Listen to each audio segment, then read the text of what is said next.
people who chronically shorten their sleep and they're chronically sleep deprived, they actually do have a shorter lifespan. An absolute foundational discussion today that will change your life, because we're going to talk about how to change your sleep. We know that every organ in your body has a circadian rhythm where it does more or less of its function at different times of day. Almost anything that I eat late at night, the next morning I'm like, oh, I'm just sick. Obviously, my body wasn't ready to digest that. There is something to doing nothing.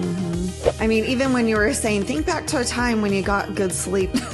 I don't know that I ever had great sleep. The 10-day optimal sleep experiment. Where did you come up with that? You know, what are you feeling like you're giving up if you get the sleep that you need?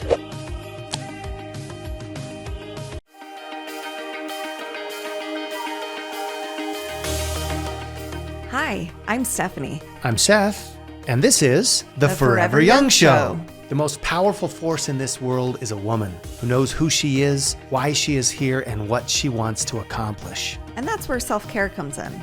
As a woman, it is my opportunity and my responsibility to take care of me. Self-care for your mind. Self-care for your body. Self-care for your money. Our mission is to serve women as they fulfill their irreplaceable roles in families, society, business, the fabric of humanity. So let's get this show on the road. Where is the name Darley from, ethnically, regionally? There's a very interesting story about Darley. Darley originated in the town of Arles in France. Two brothers went from Arles, France to England. So that's from Arles is D' Arles. So it was anglicized to Darley. That was, long time ago. So that's how Darley came to be. So anytime we see a D', we know that it's the from. Right. Or of. Or of. Right. Mm-hmm. Right. Oh, beautiful. Very cool. That's awesome. We are here with Dr. Catherine Darley. Catherine, you are in Seattle. Am I correct? That's right. Okay. Yes. Pacific Northwest. Is there actually sunshine there today, or is it rainy and overcast? It is beautiful. Actually, it's been beautiful the last couple days. Before that, we were thick in the middle of January. My dad actually grew up not in Washington, but the same story there in the Pacific Northwest in Eugene, Oregon. Right. So the whole Portland, south of Portland area. So we know what you guys deal with. How long have you been in Seattle, by the way? It's my hometown. It's my family's hometown. Okay. Wow. So we could say something like D-Seattle. Catherine Darley, D-Seattle. Am I? Okay. We won't even try to bring in that French. Oh my goodness. I thought I'd go for it. So good try. Dr. Darley is a leader in natural sleep medicine, which is something we want to talk about today on the show for everybody listening, and actually very personally, because we got sleep problems, or I've got sleep problems. And because of my sleep problems, Stephanie has sleep problems. This is true. And we love the word natural. We love that kind of the traditional. Sometimes natural can be traditional. Sometimes we're unearthing new scientific discoveries that are natural that maybe we didn't know about before. But we're really big into personal ownership. You are the CEO of your own health, and longevity from sustainability, right? So natural medicine, natural sleep medicine. She combines her knowledge of sleep and circadian disorders with her training as a naturopathic physician to bridge these two fields together. A little alchemy here. She's treated patients for over 20 years, along with training healthcare providers in sleep medicine. Dr. Darley now focuses on teaching people the sleep skills they need to thrive at home, at work, and have what we all want, an absolute stellar and high quality of life. You can find her online at skilledsleeper.com and on all social media at Skilled Sleeper, including YouTube and Substack. Hold on. What is Substack? Like, I feel we are pretty well versed in all of the platforms, and that is above, I guess we just don't have that information. What is Substack? Dr. Darley? So Substack is a very cool online community for writers. So you can sign up for people's newsletters, and they're on a wide variety of topics. And it really allows people to go deeper in and still have that social media type community aspect. Oh, awesome. That's really cool. Yeah, I didn't know about that. A social platform for writers. Yeah. To probably oversimplify and it, readers, right? Writers and readers. I have a dear friend, a former professor. He was a former professor, and then quit to become a wildly successful real estate investor. But coming out of Florida State University, he was what I would call a publishing bandit. He was in the family sciences realm. I actually took a break, retired from business in my late 30s, and decided maybe I want to do the whole study, PhD, writing for the rest of my life, holding myself up in some library, and writing. I literally did have that thought. Phew, I'm glad I'm cured of that. But I did have this idea. So I wrote and published, actually, we peer reviewed and published an article in Psychology World.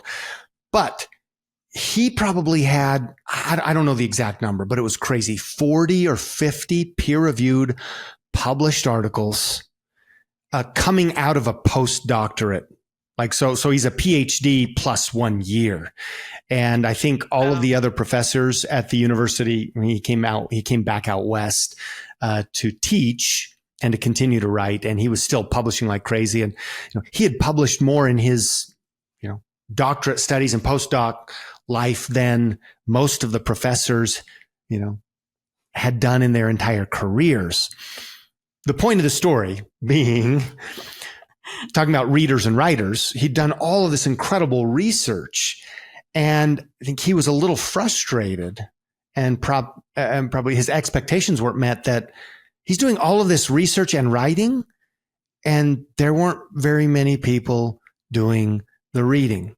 And again, that's because he was publishing peer-reviewed articles, so it's not like it's out in the lay public, right? I think he then published a very simple book, maybe a how-to book. I can't remember what it was on, even publishing or something like that. He's writing a travel book right now, and he had more people in that initial launch of a very simple book than he did in all of his articles, over those years and intense, high academic approach. So yes, writers definitely need readers.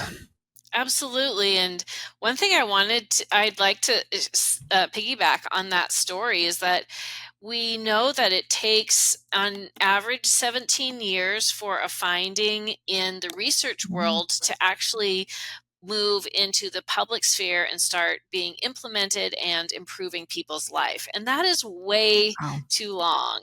I mean, here we are in 2024. That means that only now we're getting around to things that were discovered in 2007, early 2000s.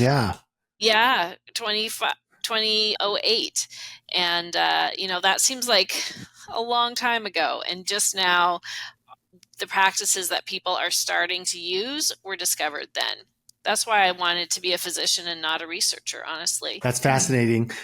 We have a good friend who is, he's an MD, but a changed MD, maybe an evolved MD from, moving from practicing what you might be told to do, right? Or an allopathic approach, kind of fix it when it breaks, to a much more proactive approach. And he said the same thing. I'm so glad that you brought up that piece of research, because I've never heard anybody else corroborate it until today. So I'm feeling great. I've got this little closure. But he told me 18 years, Seth, whatever it is, 17, 18 years and he was specifically referring to a scientific discovery, right?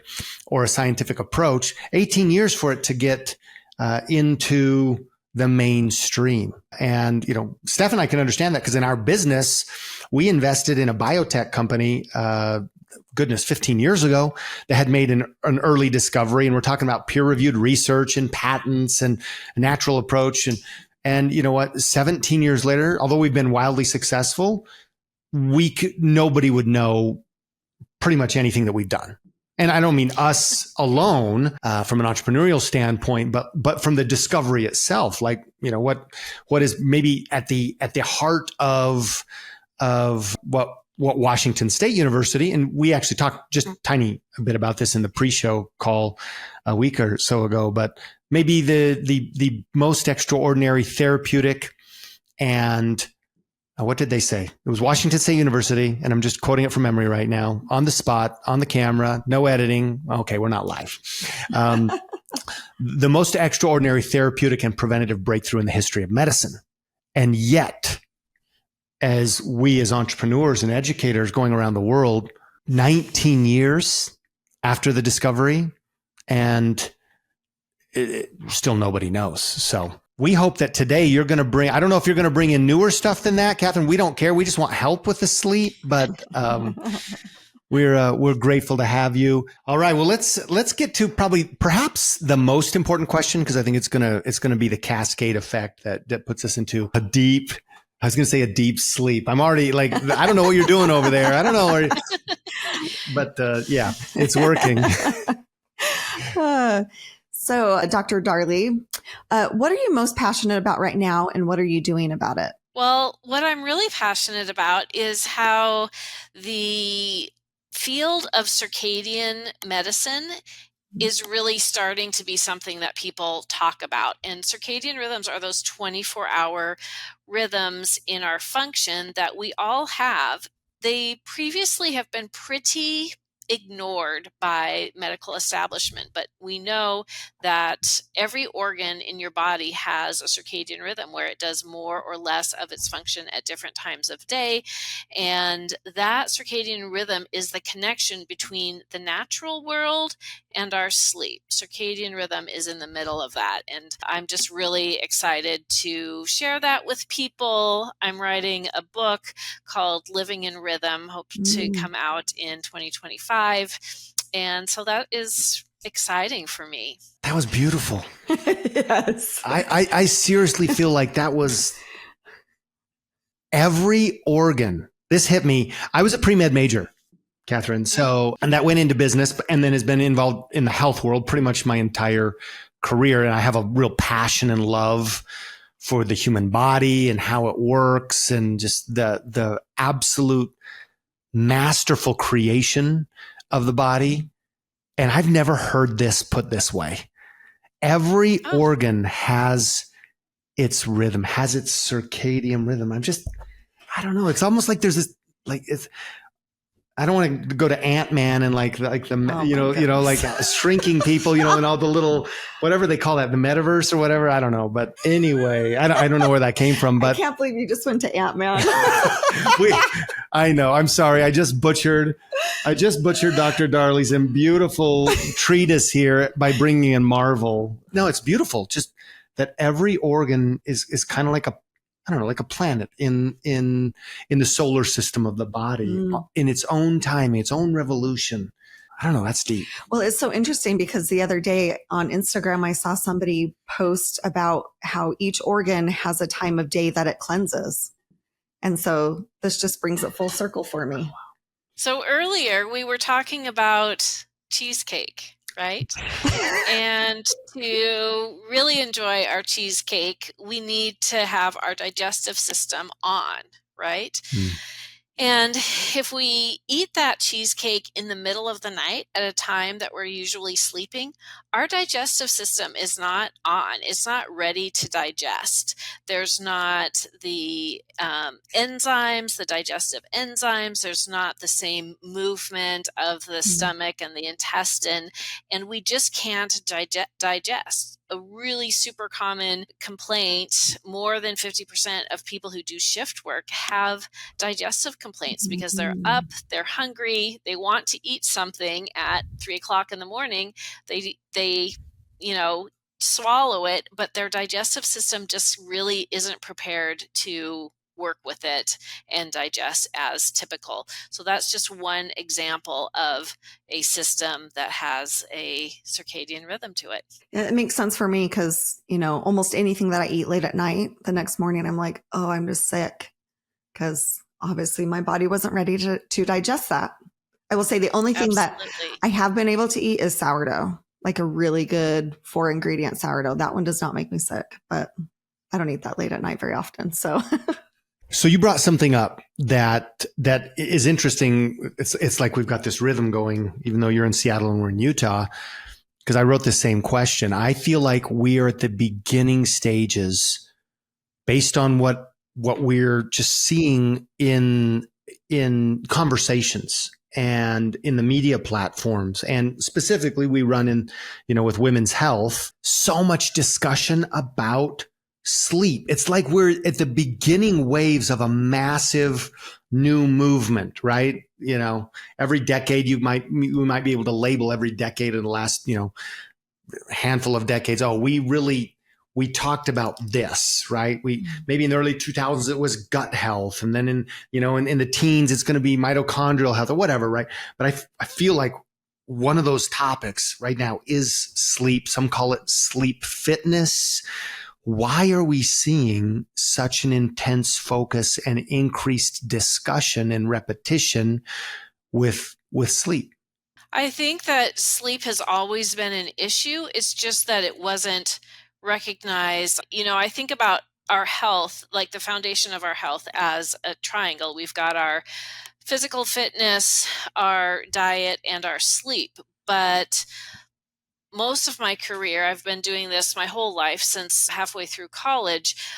There was the discussion about diet, there was the discussion about physical fitness, but that third leg, sleep, just wasn't included. And a two-legged stool is not very stable, right? You've got to have that third leg. And then I'd say that there's other concerns like healthy relationships, community, joy, security, all of those other things really make it very multifactorial. But the basic ones are sleep, physical exercise, movement, and diet. Well, it's hard to get any rest when you're trying to balance on a two-legged stool. It's hard to feel rested in life when you ignore that sleep factor. I'll tell you, I know that women have a different approach probably to sleep. I've always had this thought about, and kind of like this macho, kind of like I'm going to wear it on my chest. And that's definitely not like a women's approach, right? Like sleep is for the dead. It's time to grind. It's time to get more done, and sleep's kind of a luxury. And if you love sleep, then, you're either lazy or not motivated or unhealthy or something. What are your thoughts about some of those cultural programming that's floating out there and prevalent? Well, the first thing, to be a little cheeky, is that when people say I'll sleep when I'm dead, and people often say that to me, or at least in the past, when I'm at a networking event or a social event and I say what I do. But the research actually shows that people who chronically shorten their sleep and they're chronically sleep deprived, they actually do have a shorter lifespan. So, their body is telling them, okay, we need that sleep now. And that's something, for people to be aware of, that there is a connection between sleep and longevity. And I know that's one of your focuses here. It's really a false equivalency that people think, well, if I truncate my sleep, I'll have a longer day and I'll get more done. But because of the really significant performance deficits that we have when we're not well rested, you don't actually get more done. You are ineffective for more hours a day, but that doesn't translate into getting more done. Am I seeing some pushback on your face there? No, no. He's taking it in. This is the okay. I've heard this message 17 times in the last 3 months about my approach to life. Maybe I need to start paying attention. Slow it down, Seth. I'm a high performer. I'm super ambitious, super active. And so this is just like, I don't know, God's telling everybody in my life, hey, why don't you put it to him this way? And then maybe he'll actually listen to what Stephanie told him originally. So I have a couple further thoughts on that if we could go a little deeper Please here. do. One thing that I think about is that sleep impacts us in 5 domains. So a great place to start is to identify, okay, which one of these domains am I personally struggling with? And the 5 domains would be our physical health, things like blood pressure, arthritis. Those are going to be worse when we're not getting adequate rest. Mental health, conditions like anxiety, depression, panic attacks, all of those are worse when we're not getting adequate sleep. Then we've got the performance domains, our physical performance. Are we safe and attentive on the road? Do we have a quick reaction time when we're playing sports or doing, building tasks where there's a potential for injury? Our cognitive function. Are we cognitively snappy, or are we feeling a little bit in a fog? And then the last one that is newly getting more recognition, and I'm so thankful it is our relationships and our emotional intelligence. When we are not well rested, we are not as in tune with the emotional experience of the others around us, and therefore we can't respond appropriately to them. So the first step is to think, okay, choose out one of those areas where you have some deficits, and then do a 10-day optimal sleep experiment where you think back to a time when you were really well rested, or the weekends that you don't set the alarm. How much sleep do you get? How much sleep do you think you really do best with? Get that amount of sleep for 10 days and then check back in on that area where you may have had some deficits. Is my anxiety better? Is my cognitive function better? For you, Seth, since you are high performing, high productive person, at least you think you are now. Maybe you check back in and say, wow, actually, when I got more rest, I actually got even more done.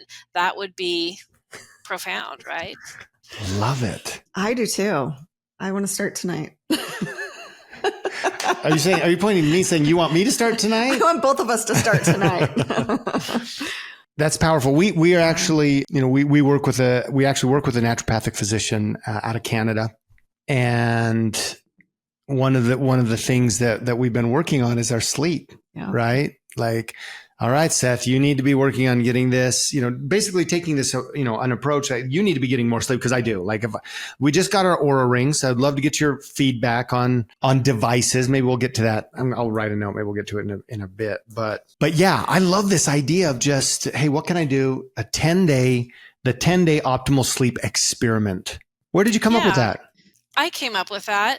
I think, whenever you're talking about making behavioral change, it can feel hard and it can be hard. And to frame it that you're going to try it for a certain amount of time, and then you're going to assess, did this add to my quality of life more or not, right? Mm-hmm. And one of the things that is really challenging when you've been chronically sleep restricted is that you're going to have less wake time. Right? It's a 24-hour formula, sleep plus wake. So if you've been shrinking your sleep to expand your wake hours, you're going to have to reverse that. And it's hard, right? If you need 2 hours more sleep a night, what 2 hours of stuff that you're doing now are you going to say bye-bye to, right? If you're scrolling or watching TV a lot, that might be relatively easy to shift. If you're doing other things, they may not be as easy to shift. So, I think everybody can do something for 10 days and just really take in the information. And what I hear from people is that they did not realize how impaired they've been, that they really, they thought they were performing well, but they're not performing well. And actually the research shows that too, is that after about 3 days of being sleep deprived, people lose awareness of how their performance is continuing to deteriorate day after day. Is there any research suggesting how many of us, and let's say how many women, I mean, if it goes that deep, are sleep deprived? And number one, how do you define sleep deprivation? Because that might be a wake up call for us. And how many of us really are undernourished when it comes to our sleep? It's about 36% of adults are not getting enough sleep on work nights. We think that the typical adult falls somewhere between 7 to 9 hours, but that does not mean that 100% of adults will be fine with 7 hours. It's a bell curve, and the three of us probably each fall somewhere different on that bell curve. I personally do best with about 8.25 hours, and so I just I do schedule enough time to be in bed. One indication that you are sleep deprived is if you are waking up with an alarm, either an old school little alarm like this, or you're using your phone alarm. Hands down, if you are waking up to an alarm, you did not get enough sleep. I've never heard that before. Do you feel called out again? I don't feel called out. I just feel like I'm going to have to make some changes or die young. Make the changes, please. So what are the sleep differences, the needs of sleep for women versus men? Well, women start to have more sleep complaints than men do at the beginning of puberty, actually, which is, a lifelong experience then of having more sleep complaints. We see women tend to need a little bit more sleep than men do. We also see one of the things that I'm concerned about is the number of women who say that they're tired, they need to go to bed, but they push through to get more tasks done. They're buying into the idea of staying up late to get more done, and that's really compromising their health long term. And then, of course, we also know women with their monthly and over the lifespan hormonal changes. We do see sleep changes. PMS related sleep changes can be either insomnia or needing to sleep longer. That's really pretty typical. We also see, of course, sleep changes during each trimester of pregnancy.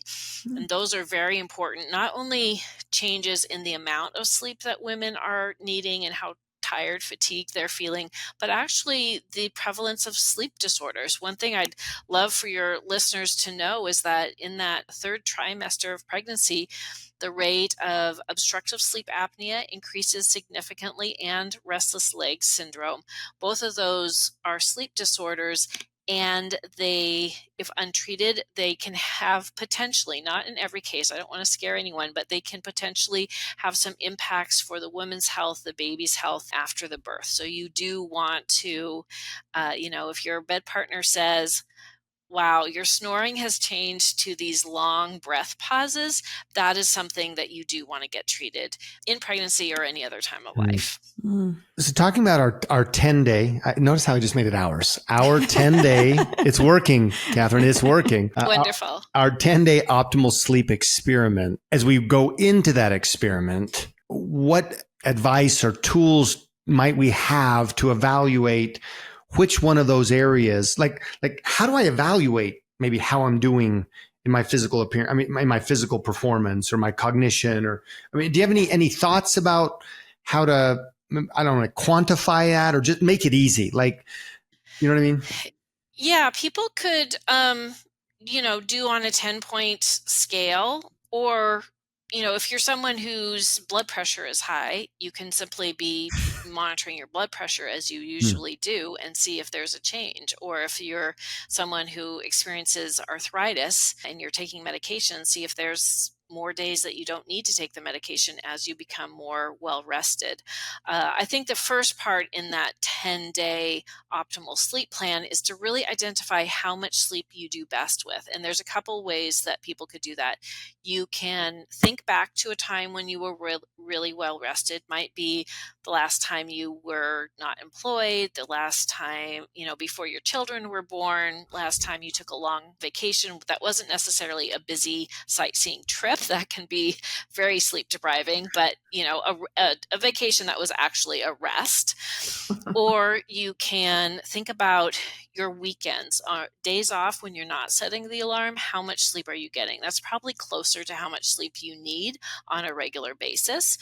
And then the last thing is, if you just have really no idea how much sleep you need. And I regularly hear from people who are in that position.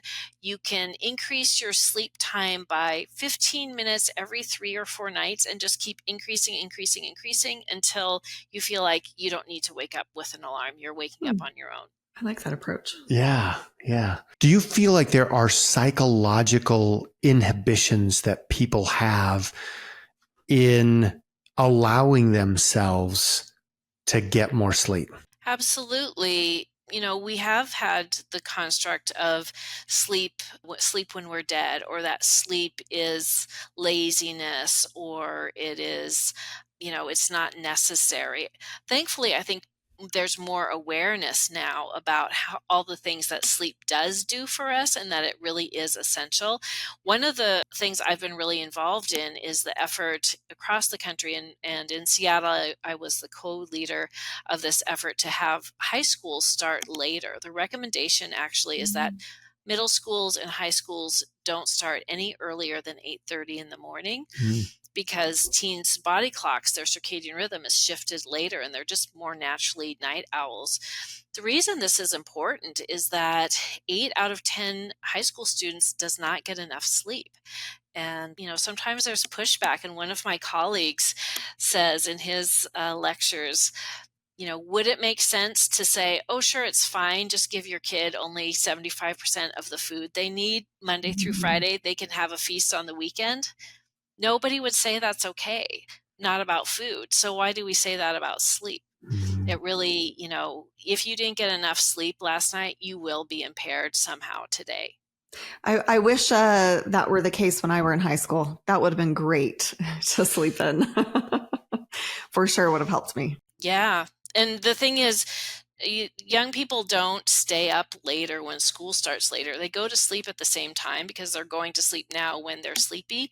So they end up getting 35, 40 minutes more of sleep every single night. And that really adds up to positive gains. I'm just thinking, I'm thinking about my own sleep right now. And I heard, and I don't know if this is true, that we don't talk about women. It's so interesting to me. And again, maybe you'll just say, Seth, yeah, that's totally unfounded. That'll be great. And we'll just put that to rest. I don't sense that with the differences in the genders and the sexes, men and women, there are obviously apparent differences. And we often talk about those, and we talk about those from a health perspective. We have women's health physicians and healthcare, approaches and protocols, and men's health. But when it comes to sleep, I almost feel like the discussion has largely been unisex. And I heard somebody put it this way recently, and I wanted to ask you this, that much of the research has been on men, and we don't have as many of the details about the research and the needs of women's sleep, but women need more sleep. So we've kind of got this disparity between women's need for sleep and sleep health and sleep fitness, and the actual research, which is skewed on the men's side. Thoughts? Right, absolutely. And, the hormonal cycling makes research a little bit trickier, because you need to schedule people at the right time in their month, and that can be more difficult. So it has been easier from a research standpoint just to include only men, and then you don't have to do these more complex protocols. But that doesn't serve, because women are not simply small men. They have unique physiological characteristics. So thankfully, it is changing. There is more research now. One of the areas that we know there's some difference is in obstructive sleep apnea. Obstructive sleep apnea is common in women as well as in men. Particularly after menopause, the rate of obstructive sleep apnea in women really increases. But women have slightly different symptoms. They're more likely, and actually they're more likely to have heart health consequences than men are. So it seems like the diagnosis and treatment of obstructive sleep apnea in women might be even more important than it is in men. Interesting. So do women need more sleep? They do. Not a lot more, but 10 minutes or so more. I think that we're at the beginning of those findings. There's not a lot of studies, but there are a few, and I think that we'll get more nuanced and fine-tune that answer. The other thing that's interesting about women's sleep is that women tend to have a slightly earlier body clock, so they're more likely to be morning types than evening types. Men tend to be more evening types. So that influences the time that women should go to bed, the time that women are ready to get up, and also some of their risks. We know that, for instance, people who do shift work, who are morning types, are going to have more shift work complaints and difficulties than evening types. So women tend to have more difficulty with shift work than men do. Interesting. Yeah. It's so interesting that you say that women typically want to go to bed earlier, because I am total opposite. I am a night owl, and it's something I'm working on. I was just telling my doctor the other day, because she's like, "Oh, you don't want to wake up early, do you?" I was like, "No, I do. My body's just not following yet." So I'm in the midst of figuring out why and training it so that I can be more of a morning person. Can I just give a little background about our chronotype? That's what it's called if we're a morning type, evening type, or neither. It's about a third of human beings fall in each of those categories. Okay. That is really set deep in your brain, in an area of the brain called the suprachiasmatic nucleus. It's called also the central pacemaker. We also have clock genes in every cell that make that cell do more or less of its function at different times of day, which means the cell populations build the tissue, which builds the organ, which makes your organs do what they do at different times of day. And really, being a morning person or being a night person is pretty immutable because it is so hardwired into us. It's kind of like, do you have green eyes or do you have brown eyes? It's hard to change, right? You can, with a sleep specialist guidance, you can do a treatment that will shift you a bit one way or the other. But as soon as you stop doing that treatment, your body clock is going to bounce right back to its set point. I think of it kind of like putting contacts in. You know, I've got green eyes. I could put contacts in that make my eyes look blue, but as soon as I take those contacts out, the eyes are green. And it's the same thing. I'm strongly a morning person. I could do treatments to make me be more of a night owl, but as soon as I withdraw from those treatments, I'd be right back to being a morning person. So I like, as best people can, and I know this is not always possible, but if you can, design your lifestyle around your body clock rather than trying to put your body clock into a lifestyle that just doesn't fit. I feel very validated. Oh, good. I love that. So the Aura Ring, it actually did start, at least, you know, with mine. I don't know if yours has done that yet. The app, it did I'm sorry, how do you say it again? The chronotype? Yes. And it did say that I was very much a night person. And I was like, well, is that just because of, you know, how I am? Like that's just what I've been like, you know, with the ring the last few months. But I feel very validated by all of your knowledge that no. Well, and I'd like to say that, you know, at a societal level, we really benefit from having people at different chronotypes. There's a super cool study that was done, I don't know, 5 years, time flies, could have been 10 years ago, where they looked at they measured the sleep of everybody in a small village for a month. And they found that there was only 15 minutes. There was maybe something like 50 or 60 people in this village. There was no electric light in this village. So pretty rustic, natural conditions, natural to most of human history. So this small village of around 50 adults, there was only 15 minutes in the entire month that all of the adults were asleep. And just think about that in terms of how it's protective for a group, that somebody's always awake, somebody's watching out for, you know, predators back in human history, keeping a log on the fire for warmth, watching over the young ones, the elders, it's really quite adaptive and a good idea for us to have this variation in the human population. That's interesting. Fascinating. What are your thoughts on devices that people are utilizing? We've got, we wear the Aura Ring primarily because it's actually a low EMF kind of a device. Stephanie is super sensitive. Some people are more sensitive to EMFs than others. I don't know that I recognize it. I used to have an Apple Watch and now I'm watch free. I'll be listing that on Craigslist if anybody would like my Apple Watch. Your age is showing. Craigslist. Yeah, so I think there's pros and cons of the sleep trackers. One of the pros is that it really helps people do a deep dive and assess their sleep and think more about how to improve it. And just, awareness itself often brings improvements. And so I do love that. One of the concerns is that many of the trackers aren't actually very well validated. So we don't know how accurate they are.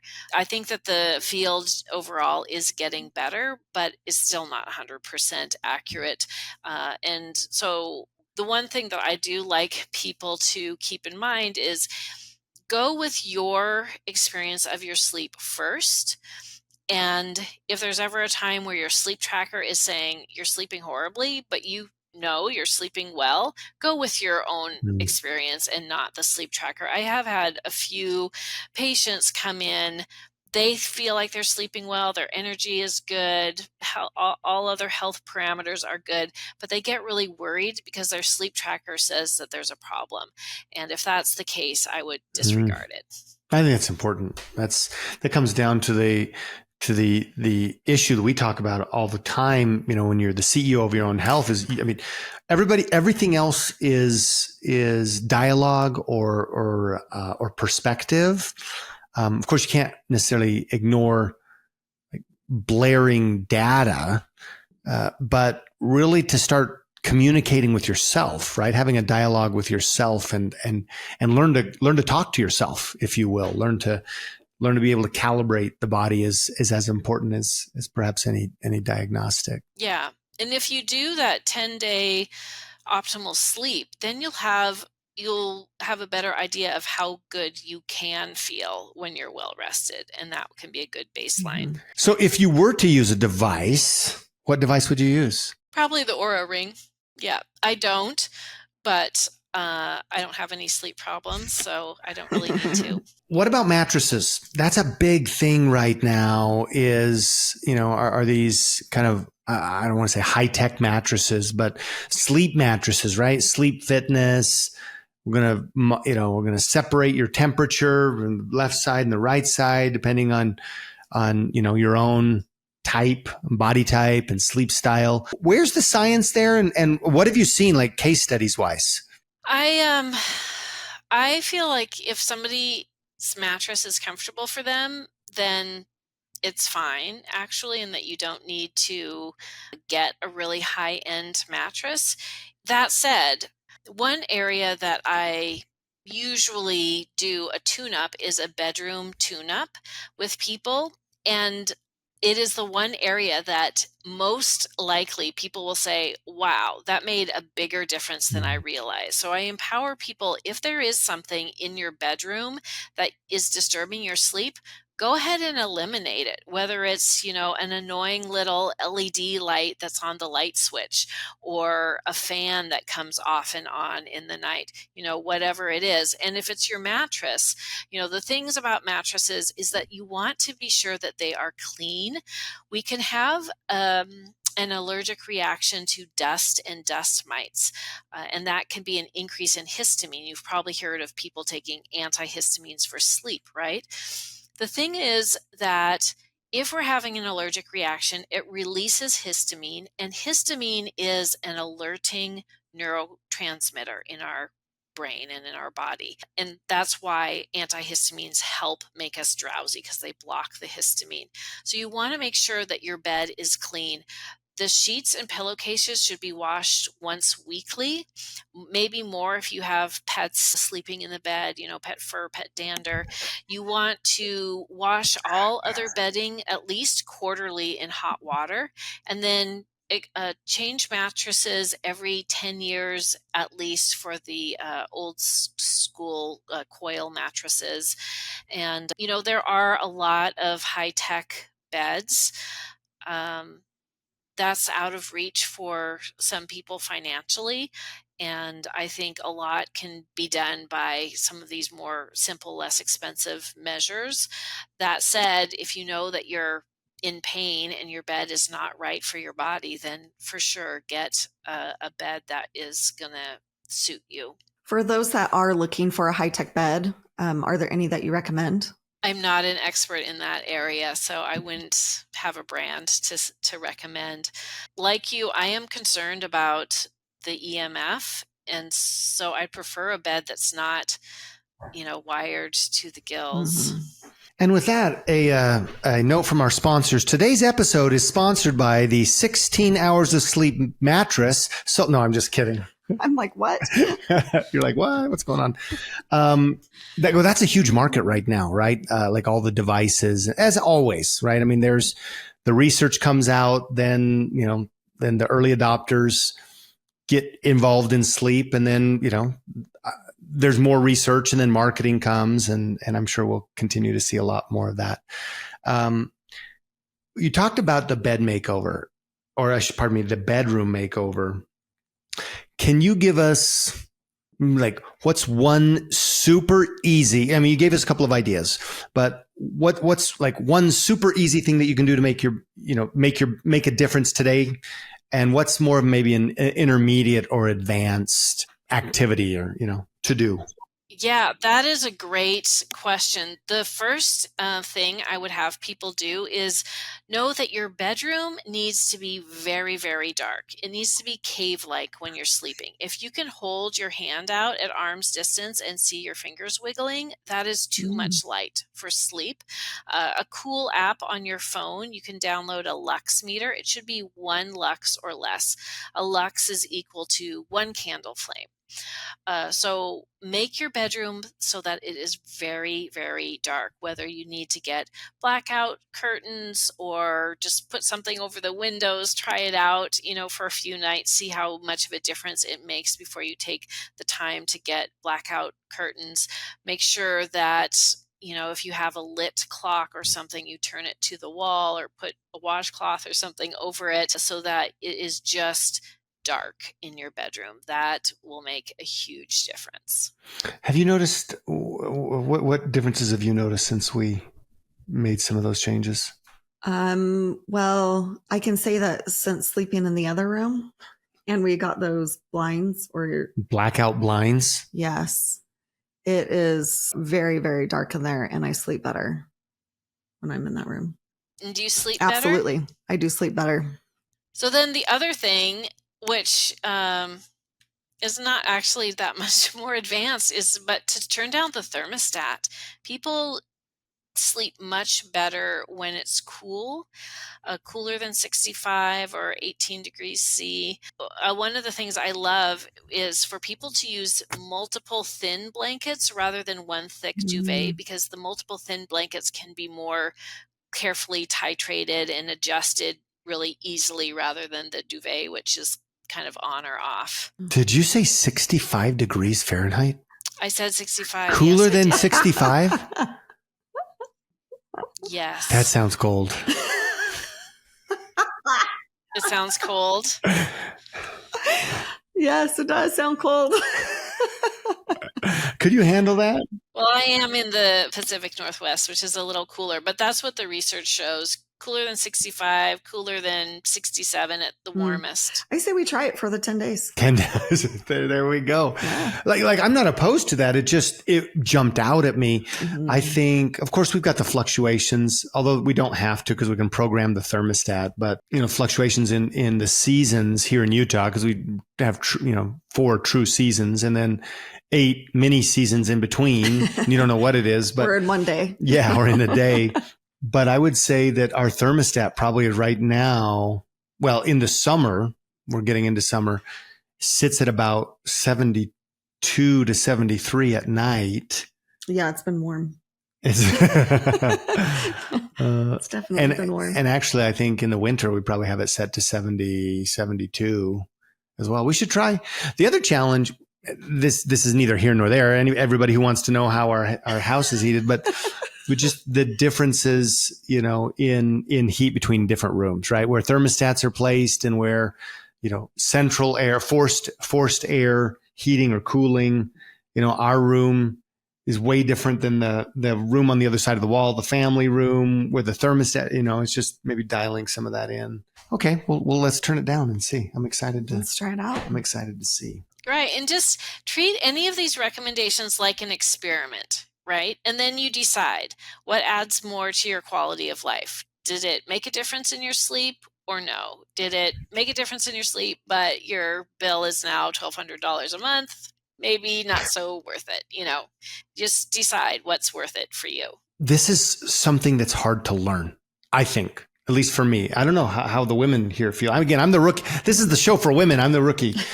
It's hard to create new habits, I feel like, with sleep almost more than any other habits from a physical health standpoint. You know, when we preach health, like, wow. Oh, I need to change this, how I eat. Oh, okay, maybe I'll do that. Or I can change maybe activity. You want me to change how I sleep when I go to bed? Like, it just seems like it's hard. Mm-hmm. So can you draw us again into the research about why this is so important?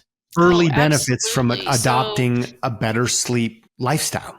Right. I think about it as a sleep healthy lifestyle, that's what we're going for and that's what we want to create. And it is, you know, when these concepts are new to you and you're just starting to build a sleep healthy lifestyle, it is not necessarily easy. And I certainly don't want to minimize that change is hard, right? We are in many ways creatures of habits, and learning new habits takes stamina and it takes trying again, because it's not going to be straight line. You know, you hear this podcast and you do all the stuff and you're golden. It's going to be, you try it doesn't work. You try a different variation, you get tired of it, you know, whatever. It's not like any journey, not a straight line. I like to take a step back and have people relate sleep to whatever struggle you're having.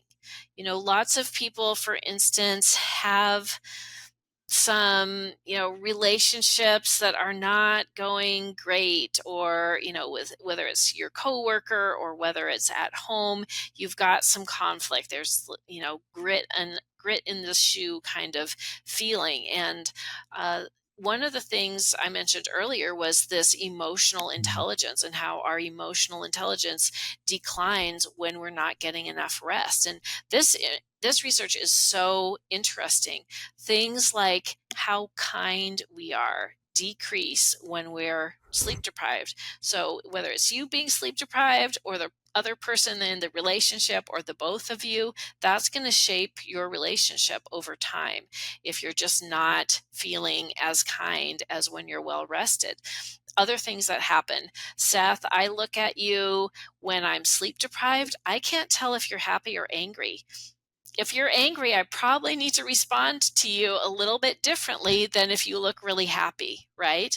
And if people are time after time, day after day, week after week, missing that information because they're chronically sleep deprived, that's going to have potentially an impact on your relationships, that you are seen as insensitive or not caring or whatever, because you're literally missing that information that is shown in someone's face about their emotions. So, you know, that would be an example of some of the research and how we see it play out in one of those 5 domains. You know, the other one that I'm very concerned about is drowsy driving. This research is actually pretty darn scary. They did a poll of people asking them if they felt drowsy when they were driving in the last year. High number, 67% 67%, I think, said yes, they felt drowsy. And then they asked a truly scary question. Have you fallen asleep at the wheel in the last year? Any idea what percentage of people said, yes, I've fallen asleep at the wheel in the last year? I'm thinking around 50%, but probably higher. Yes. 50? So it was Wow. 37%. So next time you are getting in the car and on the road, think, you yourself, the driver in front of you, or heaven forbid, the driver behind you, one of you is aware of Wow. falling asleep at the wheel in the last year. That's really, scary and life-changing. And the thing about when we're drowsy, if you measure the brain waves when a person is drowsy, they actually have these little periods of sleep. We call them a micro sleep, where they're asleep for 10 seconds, 30 seconds, a minute, not long enough to be aware that they fell asleep. But can you have a collision or a serious collision in 30 seconds? Sure you can, right? And that's one of the things we see with drowsy driving, is that it's much more likely to be fatal because, people hit the barrier straight on. They're asleep, they cannot respond. That is scary. Thank you. Pun intended. This is a wake-up call. Actually, it's a reverse pun because you should be really going to bed more. But you know what I'm saying. To pay attention. I heard it put this way, that sleep. And again, this is ironic because there's nothing new about sleep, but sleep is the new longevity drug. Oh, yeah. Absolutely. We could go into that a little bit if you'd like, if there's time. Sure. There's time. Okay, great. So one of the things that is really important for our overall health that relates to sleep is melatonin. I'm sure people have heard about melatonin. I'm really talking about our internal melatonin, our melatonin that's released from our brain and goes throughout our body. The way that our melatonin system works is that when our eye perceives light, particularly blue light, it tells the brain, don't make melatonin. Melatonin is called the hormone of darkness. So in the natural world, as the sun sets and the light dims, our pineal gland deep in the brain will start to make melatonin. And melatonin levels peak in the middle of the night. They decline in the second part of the night. When we wake up, though, our natural melatonin is still somewhat elevated. We open our eyes, open the shades, go outside, get some bright light on our eyes, and that will suppress whatever melatonin is still present. The actions of melatonin in our body are really important. First of all, when it's released in the brain, it goes around the brain, it makes us drowsy. Then it enters the circulation, gets into our bloodstream and goes around our body. And most cells have melatonin receptors. So this nightly pulse of melatonin goes through our body and signals to the cells, it is nighttime, time to switch into nighttime physiology. And when we're asleep, our blood pressure decreases, our respiratory rate decreases, our heart rate decreases, bunch of changes. The other thing about melatonin beyond sleep, beyond circadian rhythms, is that it is a very powerful antioxidant. It's a very powerful anti-inflammatory. It is protective of our bone strength and our bone health. It is neuroprotective in the brain. It has a role in our immune system. So for all of those reasons, melatonin is great anti-aging compound that we want every night to have those 8 hours or whatever your set point is where your melatonin is very high and you can have all these anti-aging effects throughout the body in addition to the sleep effects, the circadian rhythm effects. Would you, so we're talking about antioxidants, we're talking about that kind of health promotion, anti-inflammatory. Would you be comfortable in taking it even one step further and talking about like the actual, like I've heard that sleep is when the body heals. Is there any substance to that? Oh, totally. Yeah. So there's a couple ways that the body heals during sleep. One of them is that we've got two main categories of sleep, REM and non-REM. Non-REM sleep is stages 1, 2, and 3. Stage 3 sleep is really important for physical repair and restoration. Stage 3 sleep is also called deep sleep or slow wave sleep. The brain waves are very high amplitude, very slow, and that's why it feels like we really are deeply asleep. And it's the kind of sleep, if you get woken up out of deep sleep, it takes about 20 minutes to be fully oriented and functional and all that. So during deep sleep, a couple things happen. One is 75 to 85% of our total growth hormone is secreted during deep sleep. And, I'm not growing any taller, but even as I'm just talking with my hands here on this podcast, little micro tears are happening in my muscles. And tonight, when I'm in deep sleep, growth hormone is going to come on and repair those micro tears. So that is one of the reasons that, one of the ways that sleep actually is restorative. The other thing that happens in deep sleep, which is just fascinating, is that we have a lymph system in our brain called the lymphatic system. And this lymph system basically opens up to about twice its size during sleep and helps clear out all the metabolic waste products from our brain. One of those that's very important is what's called beta amyloid protein. Beta amyloid protein, if it's not sufficiently cleared out of the brain during sleep, can build up into plaques, beta amyloid plaques, which is associated with Alzheimer's disease. So we definitely need those sleep hours to clear out our brain. And recently, I'm thinking about how recently a bunch of people have told me that I look young for my age. I'm 54. And I don't dye my hair. Like my hair, this is my natural hair color. I'm not getting gray. And I am starting to think it might be because I have gotten enough sleep for the last 30 years. I mean, not always. I'm a single mom of a 20-year-old, so I've done my years of parenting kids in the middle of the night when I wish we were all sleeping. So, I haven't always had perfect sleep, but it's been kind of striking, and I just wonder, if the getting enough sleep for the last 30 years has started to show. Okay, so I have a question about growth hormone. We actually have a child who barely produces any growth hormone. And so we're giving her growth hormone shots daily. And the doctor said that she'll stop taking those growth hormone shots when her growth plates close. So what will happen to her afterwards when she stops those shots, but her body doesn't really create much growth hormone? That is not my area of expertise. In older people, when people enter their senior years, we see a decrease in both deep sleep and growth hormone.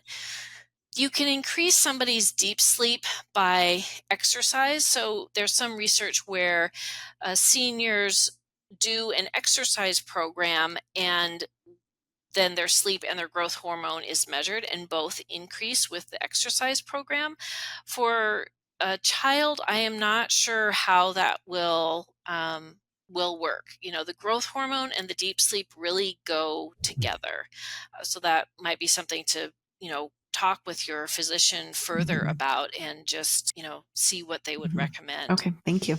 I hear a lot about Alzheimer's and dementia. Obviously, we run in the health world, so it's been a hot topic for 20, 30 years, right?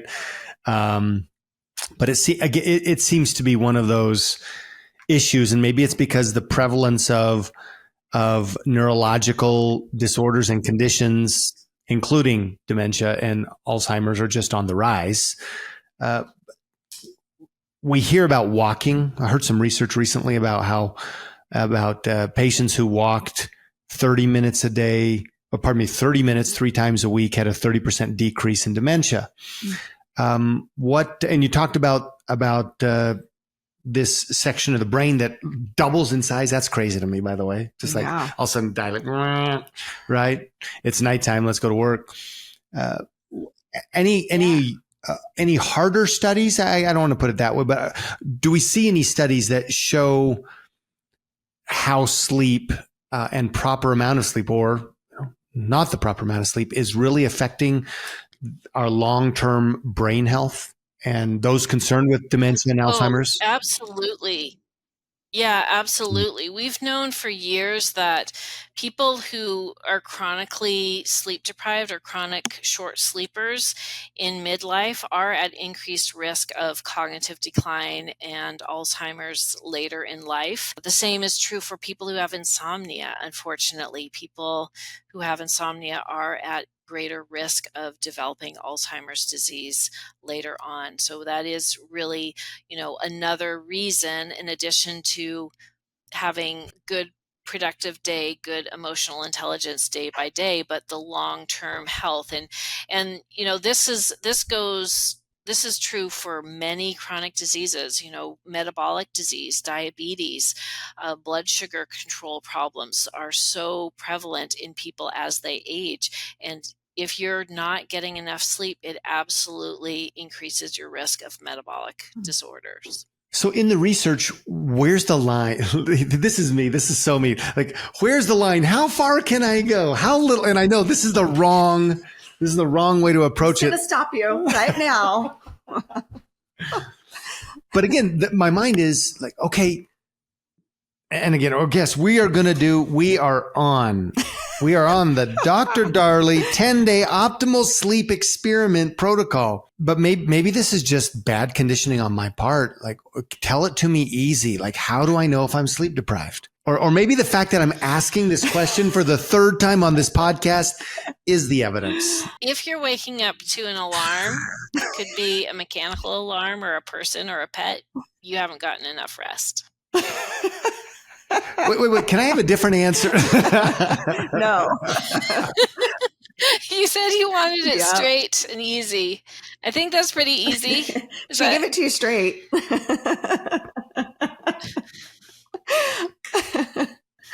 Oh my goodness.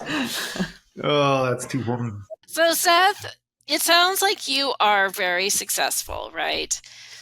But I would suspect almost everybody I've ever met has something in their life that they wish would be better, whether it's a health thing or a goal thing or some kind of new skill trying to learn or whatnot.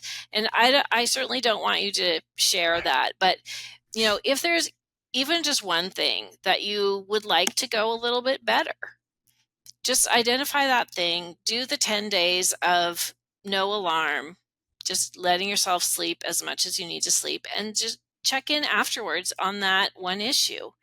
Did it move the needle or not? And if it didn't, then you can have me back and we'll record your experience. It's so funny, the physical and emotional response that I'm going through right now. I'm breaking out in a sweat. You said no alarm. And I'm like, oh, what am I going to miss? I'm starting to sweat right now. My heart, like my blood, I don't want to say my blood pressure, but my heart rate went up.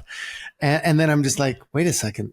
How counterintuitive is this? I want something, I want to improve this part of my life or grow our business this way or improve this relationship, which I typically associate with grind it out, more energy, just do it, right? And this is all this whole stinking yoga stuff that you got me on. I just completed 100 straight days of yoga. Now Catherine. You can do. Oh my goodness. Good for you. That's an 100 straight days without an alarm. That's too hard.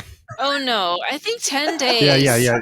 Because just 10 days. And, that's something to think about. Like, it's really common to feel like if I sleep more, I am going to be giving up stuff. And, that's not unusual at all. And to, work through that, like, for all of us. I mean, sometimes I end up staying up too late and I'm, in that mode of, I work so hard today, I just need a little bit of time to myself, right? That's a really common thing for women to report, is that they're pushing bedtime later because they just need to have a little bit of time to themselves without interruption, without being on task, Mm-hmm. like hobby time, me time. What are you feeling like you're giving up if you get the sleep that you need? I guess the way I'm starting to see this, and it's kind of a slow roll, but today's all my reading and research and just thoughts and kind of the direction we're heading is a healthy slap in the face. And no, it's healthy and it's enjoyable. But just like again, a wake up call. Like, no, this is really important, Seth. Like, this is really important. Not scared. Not you got to be scared about it, and but Yeah. this is really like. Wait a second. You're going to be a better husband. You're going to be kinder. I'm actually natural. I'm a super kind person, but wait a second. Like this sleep thing. Like I feel like I'm waking up like in the Matrix or so, or out of the Matrix, right? Out of, for those who are Star Trek fans, like way back, the Borg or something like, wait a second, like there's a total life outside of what you may have thought, which was like, go to bed late because you got to get stuff done, and get up early because it's like I forgot. It's like, and I don't know if women do this. Maybe is it just me? I'm sure that it can't just be me, right? But Benjamin Franklin, Poor Richard's Almanac, right? Early to bed, early to rise. Makes a woman healthy, wealthy, and wise. Actually, he said man, but I have believed in half of that. Getting up early. Yeah. Don't ask me to go to bed early, right? Like that, because that's hard. Right. So one of the things that has really changed very, very significantly in the last just 150 years, actually less, 130 years or so of human history, is that we now have electric lights in our home in the evenings and all of our devices. And I'm sure you have heard, your listeners have probably heard about avoiding blue light at night. In my experience, when I mention that, people often say, oh, yeah, how big of a difference can it really make? And there's some really cool research coming out of some sleep circadian research labs in Colorado, so a little closer to where you are, where they measure people's sleep and melatonin in a built environment, which means they're in the office during the day, they're in their homes with electricity and devices and all that during the evenings and nights. And then they take those same folks and have them go camping for a weekend or a week, and to an area where there's no electricity. So there's no, after sunset, they might have a campfire, but they don't have any electric lights of any kind. And again, they measure their sleep, their melatonin levels. Both in summer and winter, in that naturalistic environment, people sleep a little bit longer, and their sleep and the sun pattern and the melatonin is more aligned than it is in the built environment. What's really interesting is that in the winter, people will sleep 2.3 hours more a night than when they're camping than when they're in the built environment. So that indicates that people really would sleep a lot longer without all this electric light. The recommendation, and again, you can use your phone and get a lux meter. The recommendation is 10 lux or less for 3 hours before bed. You really want to replicate that sunset experience. We need that. If you can't dim the lights, turn off your devices, I think many of us, myself included, I'm in a pretty active part of my day 3 hours before bed. So it's not super realistic to turn off all devices. But if you can't, you can wear blue blocking glasses like these for that 2 or 3 hours before bed. And that can really help you feel drowsy. I think one of the problems that people get in with all of this electric light and devices, it suppresses our melatonin. We need our melatonin to start to rise before we get into bed so we feel drowsy. It may be that you're just not feeling drowsy at the time you typically would because of all the electric light. So this, if I had to say the one thing that would be the most impactful, if people could only do one thing, it would be to wear blue blocking glasses for 2 to 3 hours before bed. I see you have some. They need to be, for people who are listening and don't have a pair, if you want to get a pair, they need to be a very strong reddish orange color. The lens needs to be that strong reddish orange so that it's blocking the correct wavelength of blue light. So I've been using these blue lights from Swanwick for years because I had a good friend who said, "Hey, I love Swanwick," and I trusted her. You know how it is; you get a recommendation. So we have these that are super light that I use sometimes in the day, and then when we get into the evening, I'll throw on my Elton John version here. Yeah. So I'm happy to hear you talking about blue light and blue light blockers because there is, there's a contingency out there that doesn't think it's necessary. I think it's the most overlooked factor, actually, and I've had actually many patients tell me too that they sleep the best when they go camping. Part of it is the light. Another smaller part is probably the temperature changes at night. We have had an incredible discussion about sleep.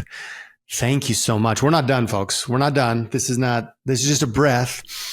We're just transitioning from deep sleep back into some REM. What we'd like to do, Dr. Darley, is talk a little more personally about your approaches to self-care, independent of sleep or including sleep, right? So maybe just a question or two, a couple of questions about some of these approaches to health and mindset. And maybe let's start with that one right there, babe, because you said something incredible. 20 years? Did you say 20 years of getting amazing sleep, or was 30. it 30? It was 30. Yeah, I think I'm in shock. I had short-term memory loss. I started being interested in sleep in college, and I'm 54. So, yeah, most of my life I've really gotten the sleep that I need. I mean, even when you were saying, think back to a time when you got good sleep, and I was like, oh, before kids. Oh, wait, I got married super young, and I was a teenager right before that. I don't know that I ever had great sleep. Anyways, so can you share with us your personal journey towards better health and well-being and any key insights or turning points along the way? Yeah, I with my food, I like to eat food that I can envision where it came from. Like, a Cheeto or some kind of purple drink or blue drink, like a blue Gatorade, that came from a factory. And so I try to always get food that I can envision it in a field in a field. Either I do eat animal meat, so either on the hoof in the field or growing in the field. But that I think is really key, to eat food that is food, that's not chemically produced or manufactured in a factory, field over factory. That is important. And I try not to buy into being on all the time. One of the things I'm concerned about with women's health is that typically around the world, women do an hour and a half to 2 hours more work a day than men do. So they have less leisure time and they're more likely to push off sleep so that they can get more work done. And I think, we benefit from having hobbies and from having time to sit in a lounge chair and look at the sky or just close our eyes and do nothing. And I think giving yourself permission to do nothing, and that is right and proper, is really healthful. And then when you're on task, for me it makes it a lot easier to really focus because I've kind of had some time to let my thoughts drift or to putter Mm. around. Wow, that just rests on the heart really good. I've had this idea. We've not even talked about it. So I'm going to throw it out right here. Okay. We've talked about it a little bit. We should throw a women's conference. We've talked about that. You don't remember this? No. Do a women's Yeah, we should do a women's. conference? We've talked about doing retreats. A conference is kind of like a retreat, Okay. but no, I'm just imagining doing a women's conference. I don't know, here in Salt Lake City. I was going to say Vegas because it's so easy to get to Vegas, but Vegas isn't my favorite place. But for the purpose, the purpose is to have women come and to get inspired, have some education, but also to get this learning that we're going to do nothing, right? Yes. I find that women have a really hard time though when they go to a retreat or they go to a conference or they go anywhere. It's like, oh, I'm away from the kids. I can do something instead of, hey, I'm going to take some time to relax. It's a great idea. We might have to have like a class on relaxation. There would be. Or I think like one of the only times that I can think of is like, hey, let's go do a spa night. Now that would be relaxing. But at least the retreats I've been on or the different, girls' nights or different things that I've done, I don't necessarily know that relax has been the priority. I just love that concept, Catherine. That is like just a little more back. Yeah, do nothing back. Yesterday afternoon, you and my mom. My parents live with us. That's kind of a new addition, and again, kind of getting to the old ways. But just sitting on I love it. Just for all our listeners to know, I'm one of those very blessed women who I love my in-laws and they love me. So it's a very good thing. Just on an old wood back porch, looking out at the mountain and the sun going down and the flowers and the birds and do nothing. And there is something to doing nothing. Mm-hmm. Well, absolutely. Yeah. I think about, sleep, rest, work. Those are my 3 chunks of the day. And I try to make sure that they all happen. That's good.